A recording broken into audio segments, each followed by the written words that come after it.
শুভ দুপুর, সবাই কেমন আছেন? আমিও ভালো আছি। আজকে রান্না করব ইলিশ মাছ ভাজি, লতি দিয়ে ইলিশ মাছ আর ইলিশ মাছের তেল, মসুরির ডাল। এজন্য এখন আমি বসিয়ে দিলাম ইলিশ মাছ ভাজি আর একটা বাটিতে নিয়ে নিলাম পেঁয়াজ কুচি, দিয়ে দিলাম রসুন কুচি, হলুদের গুঁড়া, লবণ, মরিচের গুঁড়াকে ভালোভাবে মেখে লতি দিয়ে দিয়েছি। লতিটাকেও ভালোভাবে মেখে নেব নরম করে, আর দিয়ে দেব সরিষার তেল।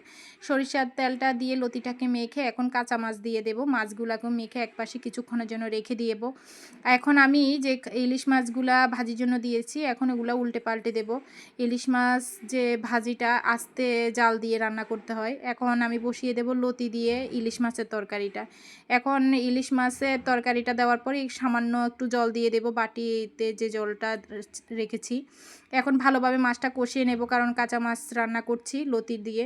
কষানো যখন হয়ে যাবে পরিমাণ মতো আমি ঝোলের জন্য জল দিয়ে দেব, লতিটা সিদ্ধ হওয়ার জন্য। এখন আমি ঢাকনা দিয়ে দেব লতিটা সিদ্ধ হওয়ার জন্য, কারণ লতি আর ইলিশ মাছের তরকারিটা আস্তে আগুন দিয়ে রান্না করতে হয়। এখন আমি ইলিশ মাছের যে তেল পোটকাটা আছে ওটা হলুদ আর লবণ দিয়ে ভালোভাবে ভেজে তেলটা উঠে রাখবো, কারণ আমার বাচ্চারা এটা খুব পছন্দ করে খেতে গরম ভাতের সাথে। আর এখানে আমার লতির তরকারিটাও হয়ে গেছে। তো আজকে রান্না করেছি লতি দিয়ে ইলিশ মাছ ভাজি, ইলিশ মাছের তেল আর মসুরির ডাল। আজকে রান্না